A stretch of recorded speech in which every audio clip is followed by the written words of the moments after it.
Are you ready? We can start already, and it's going. Yeah, I'm ready to go. Excellent, no worries. So then, hello And everybody. action. Ah, there we have. Here's the masterman, Kieran Bourne, writer and director of Say Your Name, that has just appeared on the second episode of the Cinewood live show. Uh, Without further ado, I would like to have the man speak for himself. Kieran, please introduce yourself briefly. Oh, hello, hi. I'm Kieran Bourne. I'm a British screenwriter and director, and yeah, just happy to have Say Your Name, which is a film from I think from a couple of years ago. Yeah, screening on Cinebooth. So yeah, happy to be here to talk about it with Mm. Martial. Am I pronouncing that right? Exactly, yeah, absolutely fine. Yeah, that's right. Oh, you're one of the few people that actually get the name right. Most people here in the UK just call me Marshall because it's the easiest for them. But Oh no, yeah, I have to get it. It's like if yeah, because Bayer would cause me trouble if I pronounce it wrong. So I I have to make see, sure I get it right. I see, I see, I see. Of course, yeah, you already work with a Spanish person, so you know how that goes. Oh, this, But yeah, yeah, no, no, but it, that's excellent. So I'm going to talk a little bit about Say Your Name.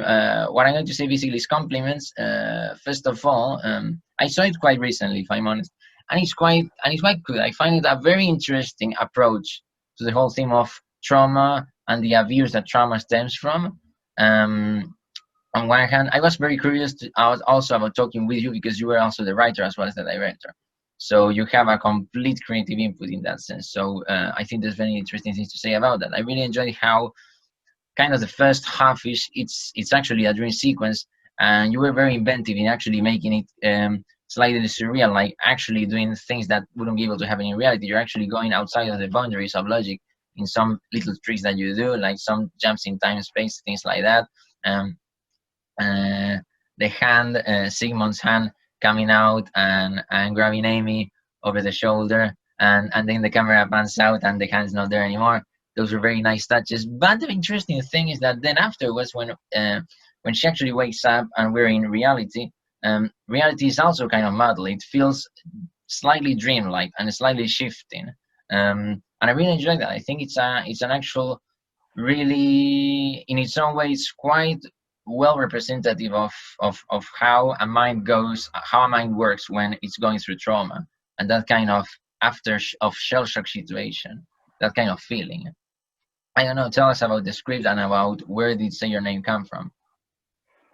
yeah, no, thank you for making those observations because that was quite I was always wondering whether that would come across. So yeah, thank you for bringing that out.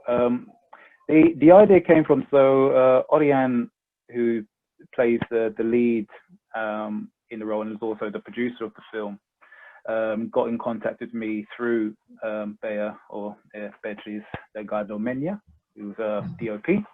Um, she referred me to Oriane because she wanted a script to tackle this issue that the film covers, which is about sexual assault.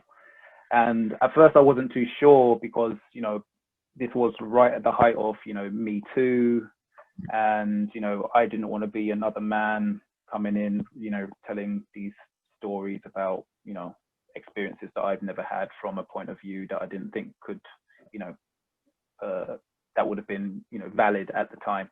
But Oriane kind of pressed on because I've been known for writing roles for women, and so she was quite happy with that, and so asked me to have a go. And yeah, and it took a while for me to find a way in, and it wasn't until I decided to go down to not focus on it being about the physical assault, but more the mental assault, and how you're affected in the three different stages about how you're affected by the past, how you're affected by your present, and how you're affected by your subconscious. And that came from kind of like relating my own experiences of dealing with mental health, where you're you're trying to live life in as normal way as possible whilst having this thing deeply set inside you, and but you're always surrounded by what feel like trigger moments that reignite the experience that you have to try and conceal again. And that's where, there's this, there's this repetition of this phrase that goes on, which is, is deliberately kind of heightened, a heightened piece of language. Like normally people wouldn't say that, but I also wanted for there to have this slightly, almost schizophrenic effect about, are they actually hearing that or are they not? And so I wrote the script over a couple of weeks, and I sent it to Oriane, and she reacted, greatly to it, and then she asked me to direct, which ended up being a different episode in itself. But it was really kind of like the brainchild of Oriane, and then she was brave enough to let me have a go. Excellent, because I actually think that the script was actually quite well done, in the sense that it is a very specific, a very definite approach, and I don't feel much doubt in the way it's going. It's being very brave in the way it's trying to do what it does. So yeah, I was wondering, would you say you have much experience as a writer, or do you see yourself as a writer, or you see yourself more as a visual director? I've always considered myself a director that can write. I do.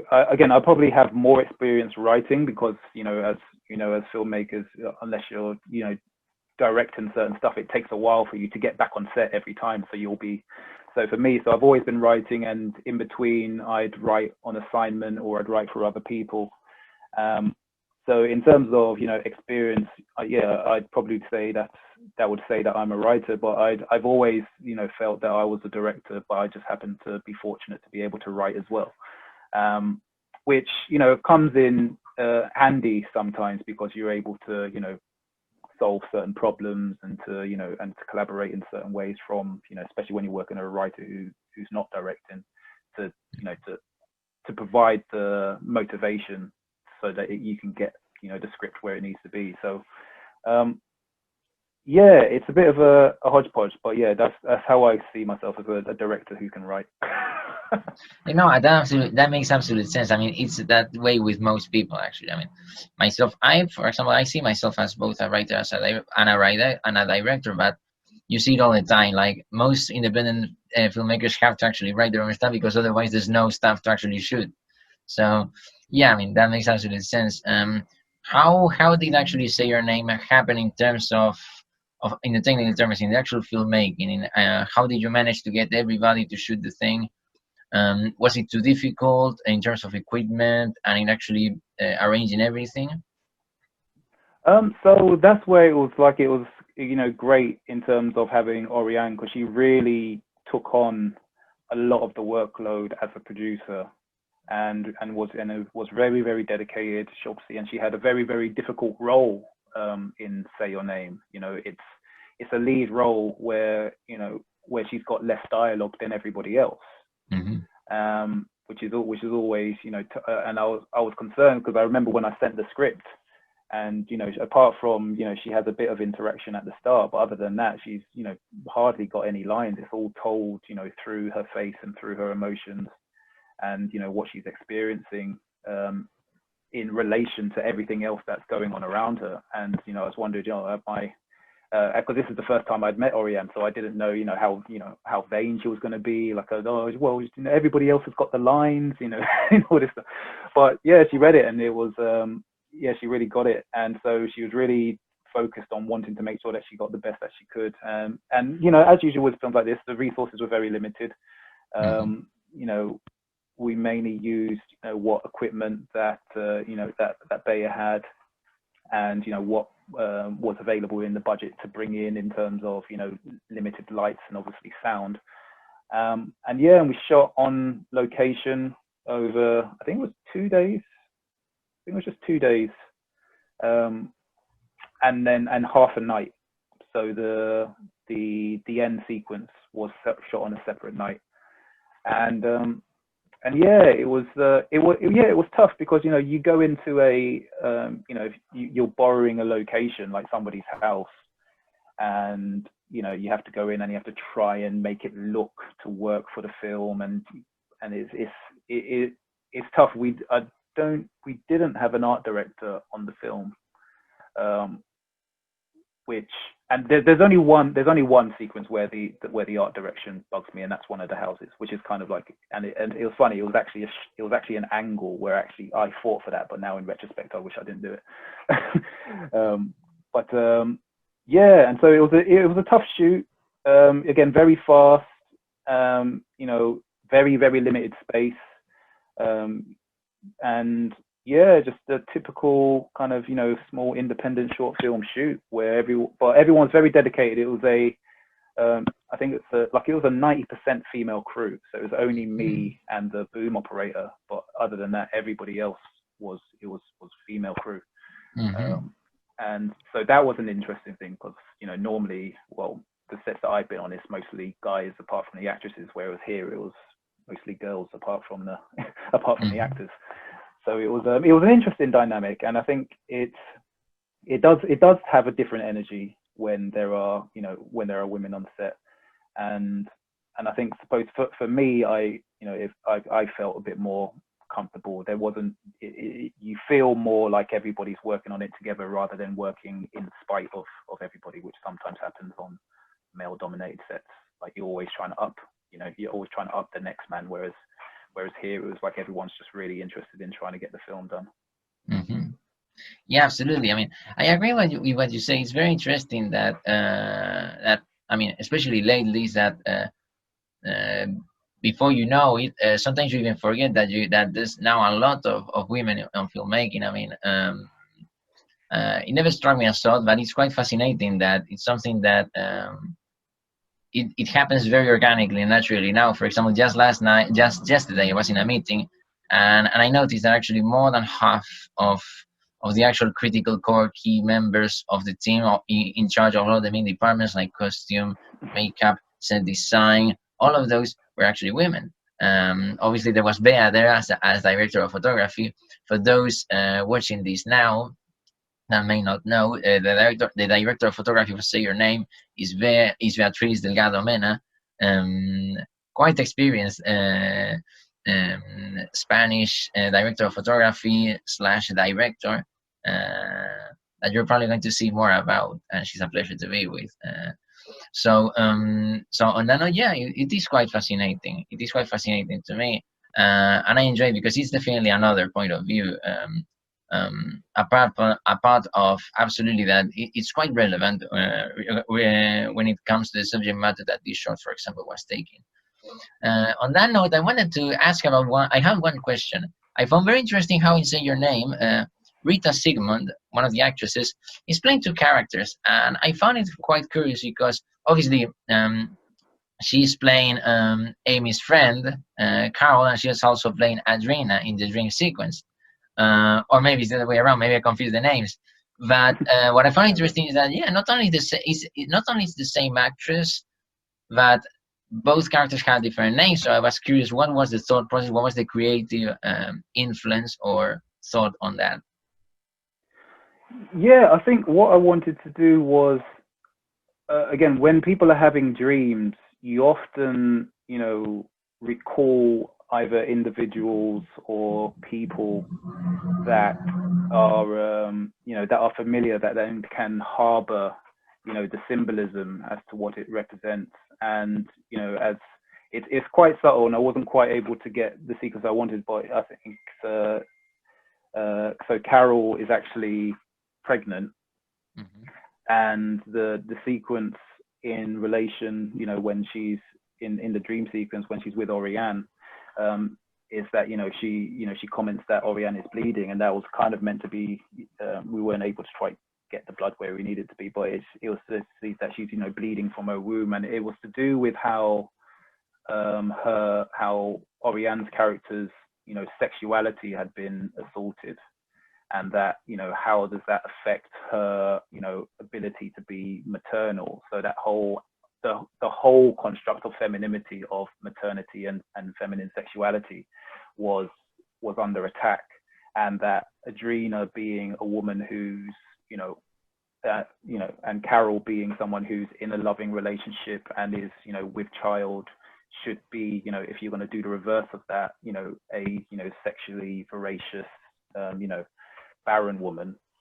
that Adrena would be the counterpoint to, in the dream, to provide you with the symbolism as to what that means. So it's kind of meant to, it's a lot of dream psychology stuff, and and trying to find those alternative meanings as to what each character means and why they're there. Obviously, certain characters are very clear, but yeah, the one with Adrena, in terms of her playing two characters, that was quite a that was a deliberate thing in terms of trying to get that contrast of this woman who plays essentially a type of prostitute compared to a happily married wife, and that why why does Oriane feel that a prostitute that looks like her best friend should represent her sexuality?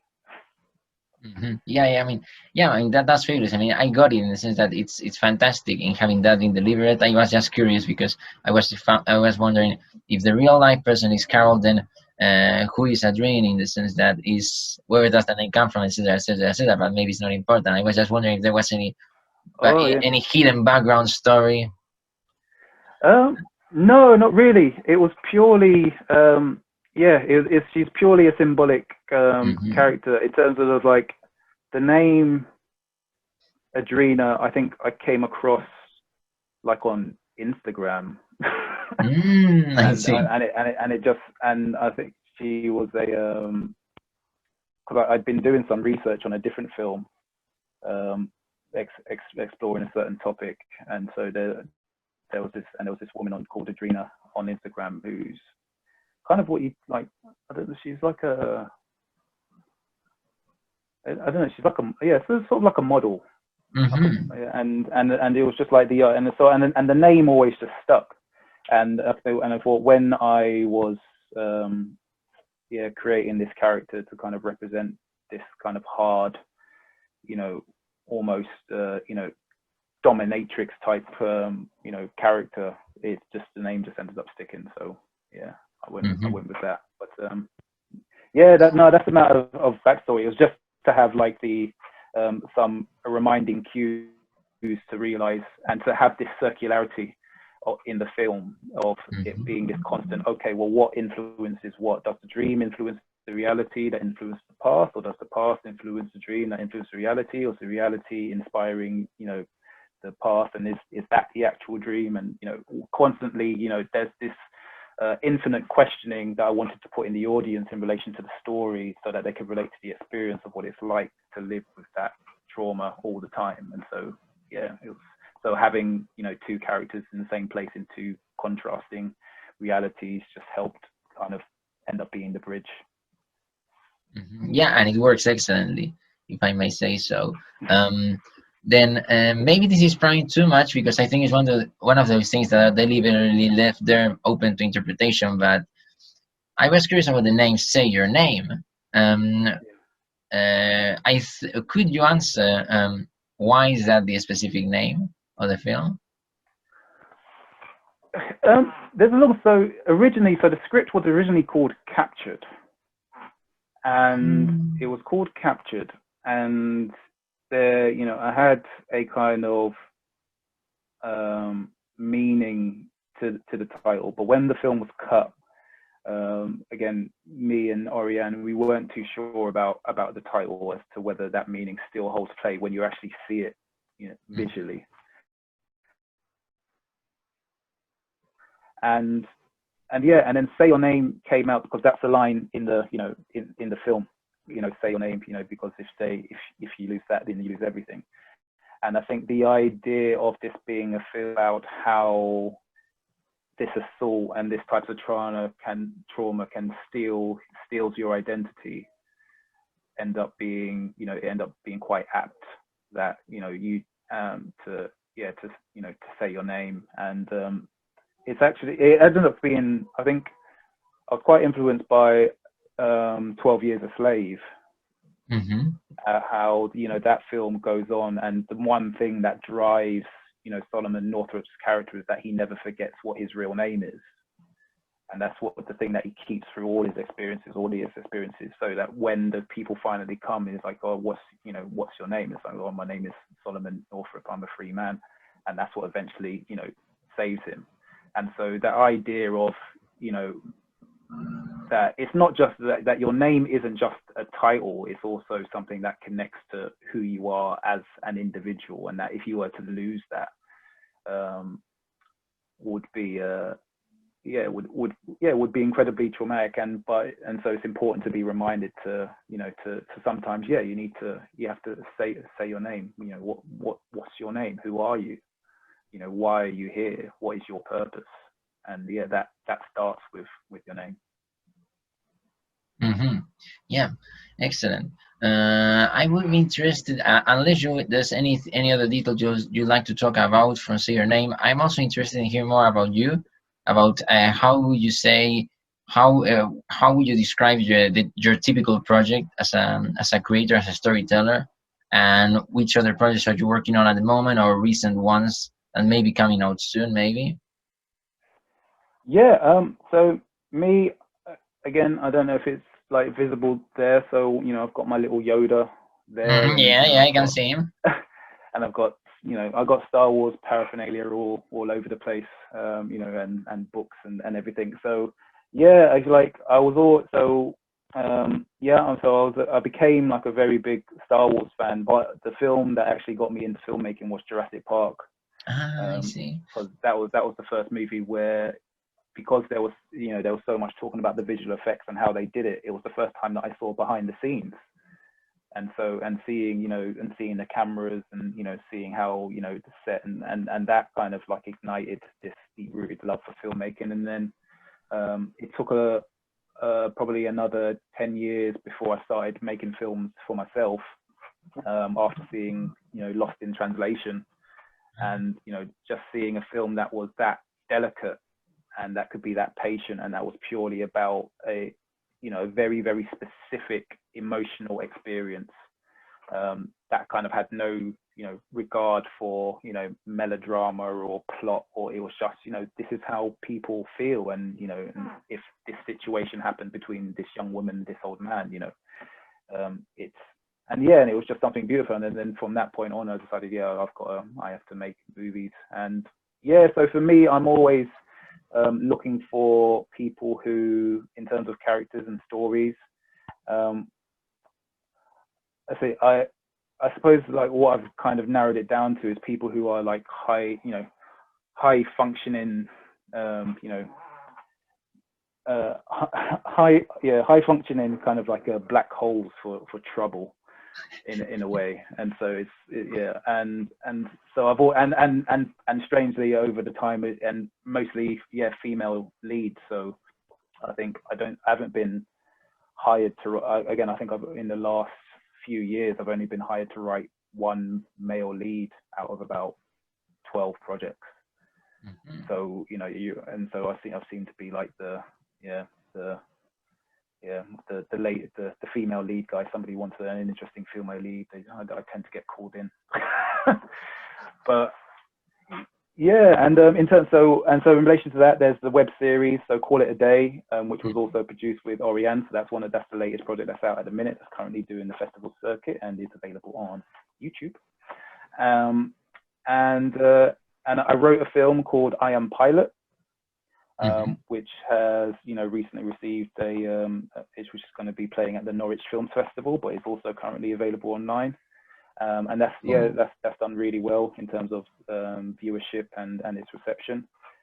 And there's another film, an independent short film that I did, called Those of Us, which played at the Unrestricted View Film Festival online early, like this year, and that got a Best Screenplay nomination, which was my first solo one, so I was really proud of that.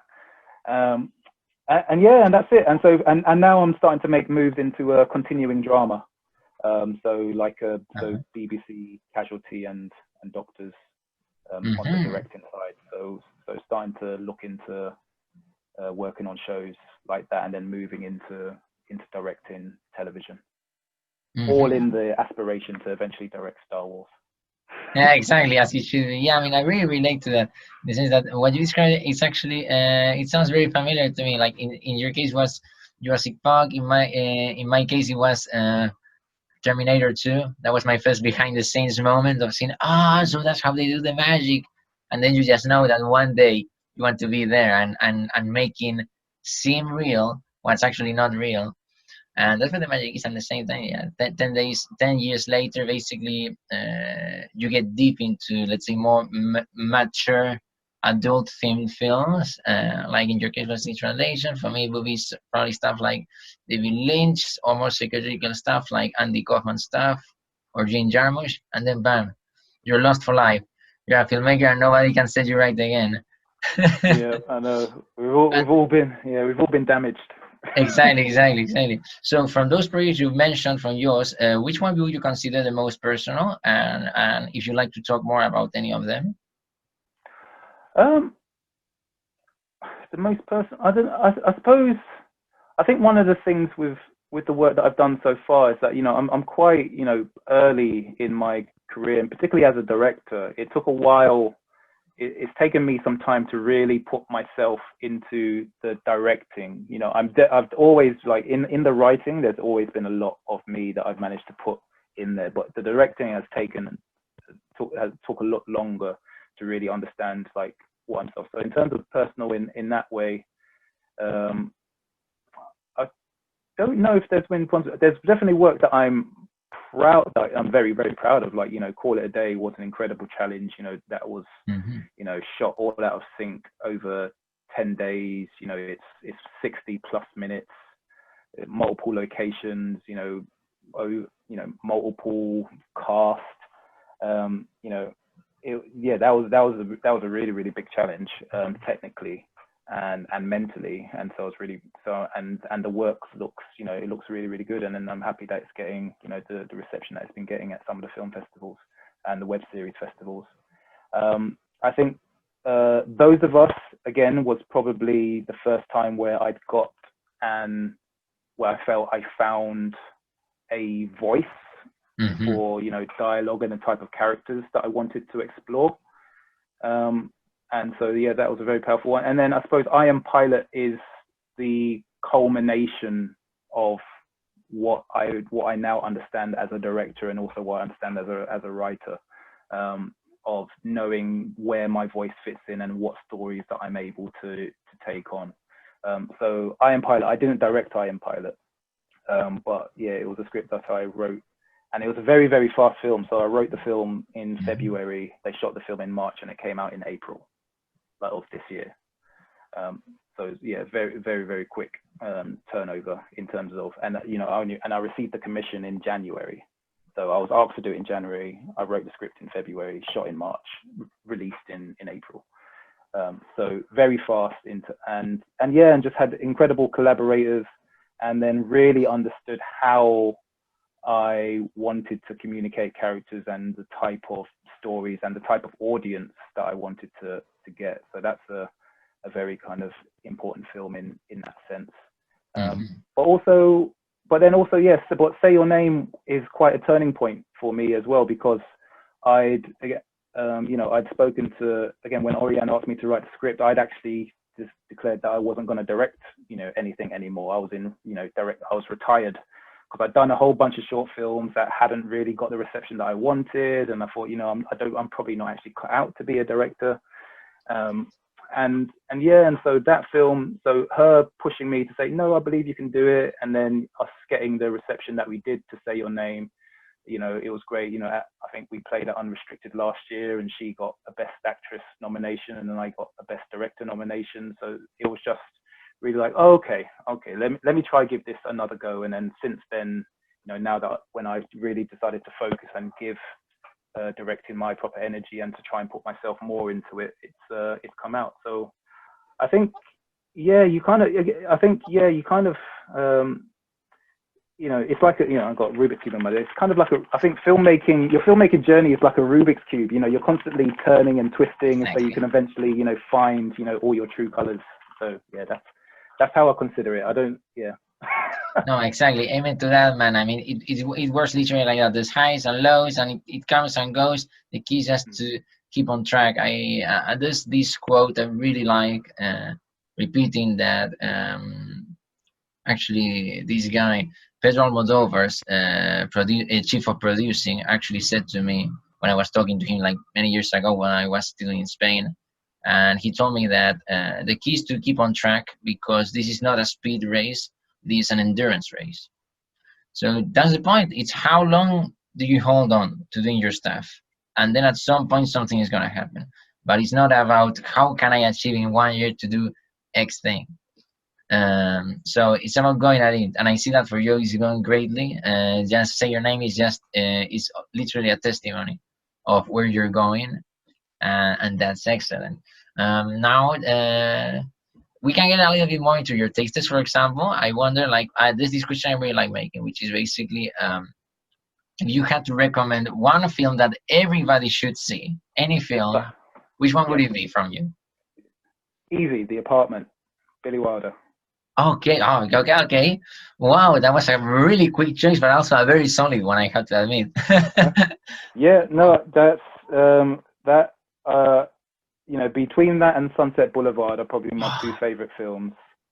And yeah, but I think that The Apartment, if people want to know how to write, if people want to know how to direct, how to perform, how to manage tone, how to manage drama, how to manage comedy, both physical and linguistic, yeah, you watch The Apartment, it's perfect.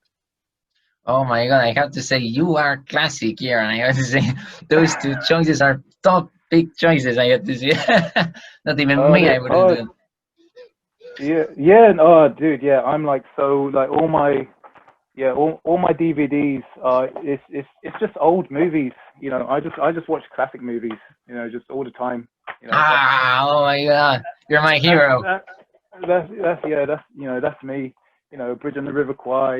Streets Smell of Success. Yeah. Oh my God. That's yeah. I've started catching up on my Hitchcock as well. But yeah, just I've got a bit of a bit of Tarkovsky and Yeah, my God. Oh yeah. yeah, it's great. That's the It's just, glory. That's the glory. but yeah, no, I've got but yeah, I mainly watch old. I like old movies. I like old Exactly. movies, and then just use new techniques. Exactly. No, yeah, for me too. Like, for me, the kind of the turn off point is kind of the 90s, late 90s, very early 2000s. But yeah, normally, especially if it's in the 70s or 80s, it's normally a surefire hit. I mean, lately I've been going back to the really old stuff. I'm actually going maybe too old. I'm watching British dramas from the 50s. The actual BBC dramas that half of the episodes for the shows are actually missing. Like I was trying to get to watch Quatermass, the Quatermass Experiment, and it's a pity because it was 3 seasons, and for the first two, it's only 6 episode seasons. You know how British shows are, um, but there's only like 2 or 3 episodes per season that have survived the passage of time. Like literally, it's impossible to see them. You can only read the scripts. That's how antique these pieces are, and it's a very. But yeah, I mean, oh my God, David Lynch. Have you gotten to Lynch yet? Yeah, no, that's all in there. So I've got Inland Empire and Mulholland Drive, and yeah, they're all in there. Dude, you want to talk about old? Oh, dear, where has it gone? Oh, I've lost him. Oh, there you are. There you go. So now this is how old I go. Yeah. So, really, oh my God. Have you watched Faust by Murnau? And also, yeah. I watched Is it called The Door by Murnau? The one about the guard and the doorman. Yeah, I know what you mean, but I'm talking about the adaptation of Faust. Goethe's epic poem, like with Mephisto and Doctor Faust and all of that stuff, and also obviously, obviously Fritz Lang is a sure thing. Like the Mabuse films, Metropolis. Oh my God, we're so lucky that we got recently 8 years ago, kind of an actual longer cut as it should be of Metropolis. Oh my God, we're living in great times for black and white movies and old films. But yeah, I think you're probably a little bit ahead of me watching old movies. Maybe I should actually go back to those days and watch even more stuff. But yeah, but it's always healthy because you actually that's why I like old films. Is that you learn so much. You learn so much. I struggle watching newer stuff because I always feel like I'm missing the actual roots, the actual basis for everything that's happening now. So whenever I watch an old stuff, I always feel like I'm going to school. Yeah, no, exactly. And that's, because I'm there, we watch a lot of stuff, you've got all the, people who make content for YouTube, and they're there with their DSLRs, and they're turning the camera around and doing all this stuff. And you think like, and, people going on like it's, like it was invented yesterday, but, you look at some of the, the camera work that was happening with, with Méliès, or with, Griffiths, again, before they had to like start, making the cameras all clunky because of sound. They were moving the camera in that way. I remember like there's a film that Griffith did where it's the camera's mounted on the side of a fire truck, and we see that shot all the time now, like the locked off camera on the side, and you see in the background move, but the car is fixed. And I'm like, you think that was like fairly, but yeah, he was doing that back in 1913, driving a fire truck through the streets in New York to this burning building. And you look at that shot, and like you see it restored, and it looks like it was shot yesterday, but it's actually shot 110 years ago. And it's just people should always look back to see how the past influences a lot of the techniques that we've got, so that you can then not only utilize them in more interesting ways, but how they used it to progress the narrative. Because I think modern cinema is way too much style over substance nowadays. Yeah, I agree absolutely. I agree absolutely. Like, the thing is that now there's so much, let's say, revising and deconstruction, on all of these fancy ways of actually overcomplicating things, that we keep that we lose track that the basics, basically the roots of these ideas, these principles, techniques, and strategies in storytelling and filmmaking, they do work for a reason, and it's what we should be grabbing onto. Like, for example, now in screenwriting, only in screenwriting now, there's nothing too basic. There's no if a script is good, it doesn't matter how simple or lacking in twists may appear. The thing is that if a story works, it works. There's no reason to suddenly have South American soap opera twist at every turn of the corner. But we get that a lot. We get that a lot because you know how it goes. But yeah, so I think we already gone like for 30 minutes or something like that, or maybe even more. So so we're running out of time. At this point, we're going to wrap up the interview. But before doing that, I like to say, obviously, as always, that this has been immensely lovely getting to meet you, Kieran. I get the impression that we could keep talking like for hours and hours and hours and hours. But for any other projects that you may have, or any that you've actually done in the past, if you like, it will be just a pleasure for us to be able to show it either through our website or in the events. If it's a project that's shorter than 15 minutes, because we try to have as many shots as possible on one same night. So we try to not have too long ones. I'll try. I've got a film that I'll probably send directly to you. You can watch it. I did a 40-minute silent movie. So it's black and white silent with intertitles and everything. And it's probably, I always say that if Godard directed Chaplin, this is what the film would look like. So okay. I'll send you that so you can have a look. But it's too long to go on the website. Yeah, no. But I want to see that. I mean, yeah, only for even for my own interest. I want to see that happen. And who knows? Yeah, maybe we can do something to promote it in any way. If you have it online or you're trying to release it anyway, we can try to come up with something just to push these things out and get word of mouth going on. That's what we always try to do, basically. No, well, it's available. It is on Vimeo. It's called She's Just a Girl and So Am I. But yeah, I'll send it over to you. You can have a look. It's fun. And if you appreciate old movies, so I think you'll like this. Excellent. Yeah, and you guys watching this should appreciate them too. Just go and watch. Go through Kieran's channels. Watch his stuff. Leave comments if you like. And keep looking forward, because we may be seeing more stuff from him in cinema in one way or another. There's any last message you'd like to send, or any comment you'd like to do, Kieran? Um, no, again, just everyone, stay healthy, stay creative. It's everything will be getting back to normal soon, but the best thing to do now is to, stay in training, stay fit. It's only the off season. The whistle's going to blow soon, and we're all going to be back. So keep going. Excellent. Excellent word, man. So see you guys. See you next time. All right, bye bye.